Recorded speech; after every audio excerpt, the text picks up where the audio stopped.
नमस्कार। आज मैं अपनी एक और कविता के साथ आपके सामने हाजिर हुई हूँ। आज की मेरी कविता है कि बुद्ध बनना आसान है। जैसा कि आप सब जानते हैं, हमारा जो देश है वो पुरुष प्रधान रहा है। इस देश में औरतों को उस नज़र से नहीं देखा जाता जिस नज़र से पुरुष को देखा जाता है। भले ही औरत कितनी भी आगे निकल जाए पुरुष से, लेकिन उसका स्थान पुरुष हमेशा उसको पीछे ही रखता है। साथ रखना, साथ चलना बर्दाश्त कर सकता है, लेकिन वो उसको अपने से आगे निकलता हुआ देखना नहीं चाहता। एक ही समय में और एक ही समाज में पुरुष को और औरत को दोनों को अलग अलग नज़रिए से देखा जाता है। एक पुरुष और औरत के जब अधिकारों की बात की जाए तो दोनों को बिल्कुल एक जैसे अधिकार हैं, लेकिन नज़रिया क्यों अलग है।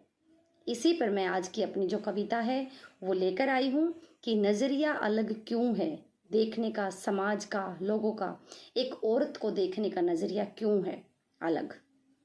इसी पर है आज की मेरी कविता। एक रात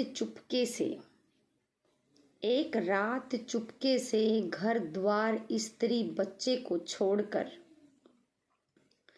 एक रात चुपके से घर द्वार स्त्री बच्चे को छोड़कर सत्य की खोज में निकल जाना।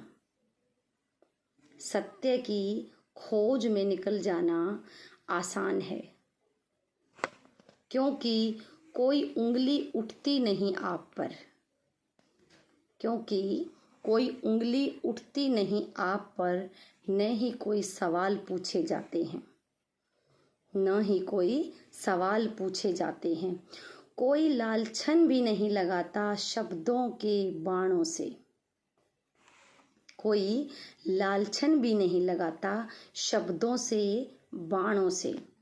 तन मन छलनी नहीं किया जाता, लेकिन कभी सोचा है, तन मन छलनी भी नहीं किया जाता, लेकिन कभी सोचा है उनकी जगह एक स्त्री होती। किसकी जगह?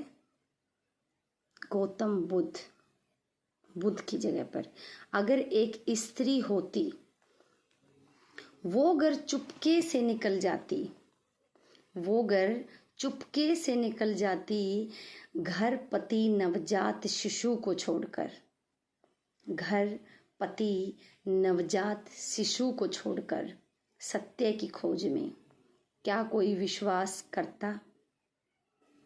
क्या कोई विश्वास करता उसकी इस बात पर? यातनाएं तोहमतें लगाई जाती, यातनाएं तोहमतें लगाई जाती, पूरे का पूरा समाज खड़ा हो जाता, पूरे का पूरा समाज खड़ा हो जाता उसके विरुद्ध, और ये होती उसके सत्य की खोज, और ये होती उसके सत्य की खोज। बुद्ध होना आसान है, बुद्ध होना आसान है, लेकिन एक स्त्री होना बहुत मुश्किल है। तो जो मेरी कविता है ये गौतम बुद्ध पर है, जो कि सत्य की खोज में रात को निकल गए थे, और एक औरत अगर निकल जाती तो उस पर समाज क्या क्या लालछन लगा देता, उसको किस तरह से कटघरे में खड़ा कर देता, ये आप भी सोच सकते हैं। और जो विचार मेरे मन में आ रहे हैं, शायद अगर एक औरत मुझे सुन रही है तो उसके मन में भी ऐसे ही विचार आएंगे कि समाज ने जब सीता तक को माफ़ नहीं किया तो एक साधारण सी औरत उसके सामने क्या है। नमस्कार।